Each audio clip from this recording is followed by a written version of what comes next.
Deməli, Teymurilər dövləti 1370-1507-ci illərdə mövcud olmuşdu. Teymurilər türk mənşəli dövlət idi. İndiki Özbəklərin, yəni dövləti olmuşdu. Teymur Keş vilayətindən idi. Atası məşhur Taraqa idi ki, bunlar, yəni Teymurilər Barlas tayfasından idi. Biz burada Cağatay ulusundan danışacağıq ki, Cağatay ulusu bildiyimiz kimi Çingiz xan dövləti uluslara bölmüşdü və onlardan biri də Cağatay ulusu idi.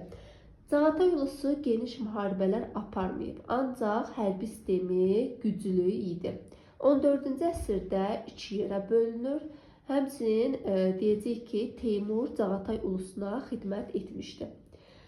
Biz burada Səmərqənd Bəlx hakimi Əmir Qazan və oğlu Əmir Hüseynindən danışacağıq ki, Teymur onlara uzun müddət xidmət etmişdi, qohum olmuşdu. Ancaq yəni həm Cağatay ulusu ilə, həm Səmərqənd Bəlx hakimi ilə olan yəni bu xidmət, qohumluq uzun müddət çəkməmişdi. Daha sonra burada bir üsyandan danışacağıq ki, Sərbədarilər üsyanı 1365-1366-cı illərdə olub, Monqollara qarşı baş verib, sənətkar və tacirlər etmişdi ki, bu üsyanı üsyancılar Cağatay ulusunu məğlub edir, ancaq üsyanı yatırır Əmir Teymur və Əmir Hüseyn. Bundan sonra 1370-də Teymuri dövləti yaranır. Teymuri dövlətinin paytaxtı Səmərqənd idi. Teymur da dövləti uluslara bölmüşdü ki, bu ulusları valilər idarə edirdi. Ölkədə ikinci adam maliyyə işlərinə baxan baş vəzir idi. Teymur İslam dininə önəm verirdi.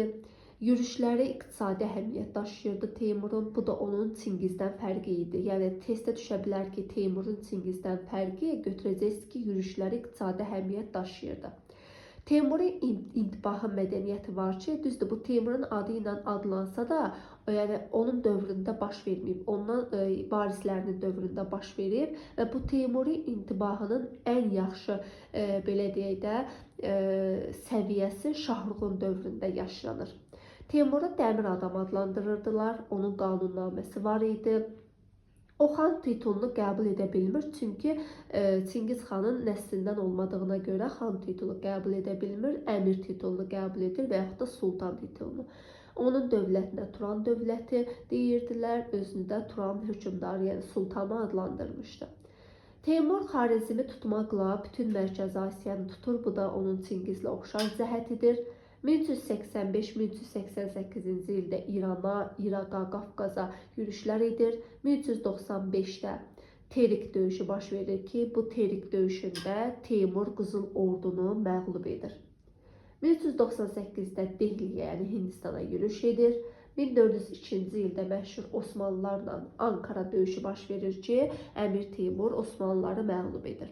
Və onun sonuncu, yəni belə deyək də, niyyət etdiyi, tutmaq istədiyi yer Çin olur ki, Çinə səfər niyyət edir, ancaq 1405-ci ildə ölür və Çinə gedə bilmir. Şahrux 1405-1447-ci illərdə hakimiyyətdə olub, onun dövründə paytaxt Herat idi. Şahrux Qaraqoyunlu Cahanşah özünü asılı vəziyyətə salıb, Teymurdan fərqli olaraq geniş işğalçı siyasət yəni aparmayıb da, belə deyək, düzdür, işğallar edib, amma geniş işğalçı deyildi. Qızıl Ordu ilə normal münasibətlər saxlayırdı, bu da atasından fərqli idi, çünki atası Qızıl Ordu ilə mübarizə aparırdısa, Şahrux isə normal münasibətlər saxlayırdı. Və qeyd etdiyimiz kimi bayaqda Teymuri intibahı ən yaxşı səviyyədə Şahruxun dövrünə çatmışdı. Ondan sonra hakimiyyətə Uluqbəy gəlir ki, Uluqbəy zəif hökmdar idi, ancaq məşhur alim astronom idi. Məşhur Uluqbəy məqbərəsi də yəni onun adı ilə bağlıdır. Əbu Səidin dövründə Uzun Həsənə məğlub olur, Cahanşaha məğlub olur, Şeybanilər dövləti Teymurlərin ərazisini tutur. Sonuncu hökmdar isə Hüseyn Bayqaradan danışacaq ki, yəni o dövləti yenidən bərpa edir, ancaq buna baxmayaraq 1507-ci ildə Şeybanilər Teymurlər dövlətinə son qoyur. Belə, Teymurlər dövləti ilə bağlı əsas vacib məqamları qeyd etdim.